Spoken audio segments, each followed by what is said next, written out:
That's good stuff. Yes. You know how to do it at Rosedale Park. Lots of fun up there. It is. And by the way, folks, if you don't have KENS 5 Plus on your TV, download it for free. Absolutely. Scan the QR code and you have a chance at winning those medals. And you're going to also find out tomorrow's location at 5:30. If you watch the news on KENS 5 Plus, at 5:30 we unveil tomorrow's medal giveaway.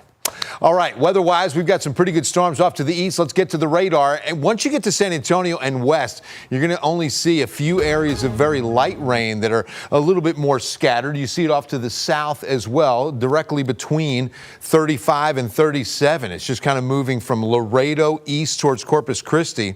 Another little batch near Eagle Pass from this wide view. But the cluster of most interest is off to the east, about to now cross over the I-10 corridor. And you can see this is very heavy rain. This is a good thunderstorm, as a matter of fact, that's riding right through Gonzales. Now, last hour, at the top of the show, we were actually seeing that we did get a very, very small depiction of hail. We didn't see enough to really say, okay, there's going to see a severe thunderstorm warning. You have to have hail at least 1 inch in diameter, but it was like pea size. And I'll show it to you here as we go in close. Very heavy rain. Where you see that cluster of lightning is where you're going to get a lot of good updraft. And where you get that updraft, you get a little small hail right there near Gonzales. So this is a new pattern that's going to stay in place through the weekend. So weather impact alerts today through Sunday for heavy rain, strong thunderstorms that'll be possible. Stay weather aware. The best way to do that is to have the KENS 5 app on your phone. And of course, KENS 5 Plus on your television. Both are available if you scan that QR code right there. And keep in mind, when you scan it, just go to the App Store and you can download the free KENS 5 app on your phone.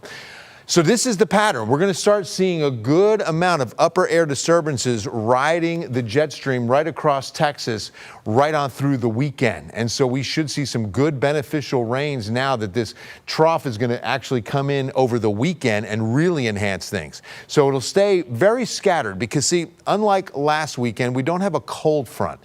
And that typically acts as a good surface focal point or a focus area of seeing thunderstorms develop. See, these are all in the upper levels. This is all being driven by upper level mechanics and, again, a short wave or two over the weekend. So where they land and where they materialize, it's going to be pretty scattered. So models are saying at 6 o'clock, you can still see some pretty heavy rain east of San Antonio. Then things quiet down late tonight. As we get into tomorrow and some more good heating, another widely scattered area of rain for Friday, 50 to 60% chance. And then Saturday looks about the same. No big washout over Saturday.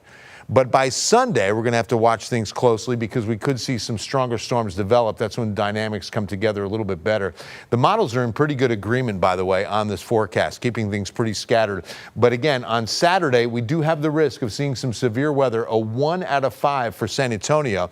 But West Texas, from San Angelo up towards Lubbock, is going to be the 2 out of 5. And this is very nice. Take a look at this. Between now and next week, because we've got chances all the way through Wednesday, Thursday, we could see some impressive rain totals. Almost 2.5 for San Antonio, over 5 could be a Kerrville total. 14-day forecast. We've got weather impact alerts for tomorrow, Saturday, Sunday, as rain chances are running 50 to 60% every day. We'll drop them to about 10 to 30 to back to 40% by Wednesday the 15th. And then we'll drop them probably for good by Thursday, Friday, Saturday. So it does look good now. Only a 20% chance on the 16th, opening day of Fiesta. And no chance of rain as of now for the River Parade and opening night of Nyosa.